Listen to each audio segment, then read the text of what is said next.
कौतुक म्हणजे तरी काय असते? कौतुक म्हणजे तरी काय असते? आपल्याच कर्तृत्वाची मिळालेली थाप असते.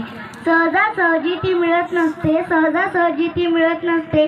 त्यासाठी कष्टाने परिस्थितीशी झुंजावे लागते. कष्टाने परिस्थितीशी झुंजावे लागते. नमस्कार, माझे नाव शौर्या ज्ञानेश्वर वळसे. मी इयत्ता 4थीची विद्यार्थिनी आहे. उपस्थित मान्यवर मंडळी, पालक वर्ग, सर्व शिक्षकवृंद व विद्यार्थी मित्रांचे मी मनपूर्वक स्वागत करते. आपण आज या सांस्कृतिक कार्यक्रमास व गुणवंत विद्यार्थी सत्कार समारंभास उपस्थिती दर्शवली हा नूरसिंह गुरुकुल व स्पर्धा परीक्षा केंद्रावर दाखवलेला अतूट विश्वास आहे. त्याबद्दल मी आपले मनापासून आभार मानते. थोडक्यात सांगायचे झाले तर मागच्या वर्षीपासून मी नूरसिंह गुरुकुल येथे शिकवणीसाठी येत आहे. येथील शिक्षक वृंदांची शिकवण्याची जी तळमळ असते ती खूप प्रशंसनीय आहे. आदरणीय शेंडगे सर, आदरणीय पवार सर, आदरणीय शरद सर, आदरणीय शिंदे सर, आदरणीय खरात सर, आदरणीय शेख सर, आदरणीय मुळे सर, आदरणीय शेंडगे मॅडम, आदरणीय निवडे मॅडम, आदरणीय मुळे मॅडम, आदरणीय यशोदा मॅडम, आदरणीय विद्या मॅडम, हे जे आम्हा विद्यार्थ्यांना मार्गदर्शन करत आहेत, यांचे आम्हा विद्यार्थ्यांच्या उज्ज्वल भविष्यासाठी जे प्रामाणिक प्रयत्न चालले आहेत ते शब्दात सांगणे शक्य नाही. त्यांची आम्हा विद्यार्थ्यांसाठी खूप धडपड असते.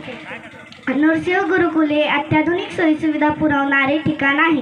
त्यात डिजिटल स्क्रीन, स्पर्धा परीक्षेसाठी लागणारे नवनवीन साहित्य, सराव संच, मराठवाड्यातील वेगवेगळ्या ठिकाणी घेतल्या जाणाऱ्या सराव परीक्षेचे प्रश्नसंच हे ते सर्व विद्यार्थ्यांना स्वखर्चाने उपलब्ध करून देतात आणि त्यांच्या प्रामाणिक प्रयत्नांना निश्चित यश असते.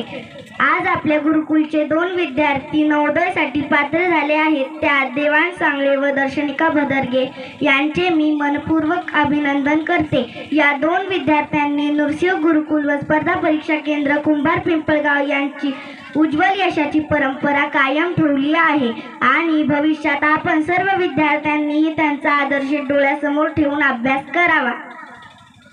यात पालक वर्गाच्या सहकार्याचीही खूप आवश्यकता आहे. शेवटी सर्व शिक्षक वृंदांचे अभिनंदन करते. उपस्थित मान्यवर मंडळी व पालकांचे आभार व्यक्त करते. उडत्या पाखरांना परतेची नभा नसावी, नजरेत सदा नवी दिशा असावी. घरट्याचं काय बांधता येईल केव्हाही, घरट्याचं काय बांधता येईल केव्हाही. क्षितिजा पलीकडे झेप घेण्याची जिद्द असावी, जिद्द असावी. धन्यवाद.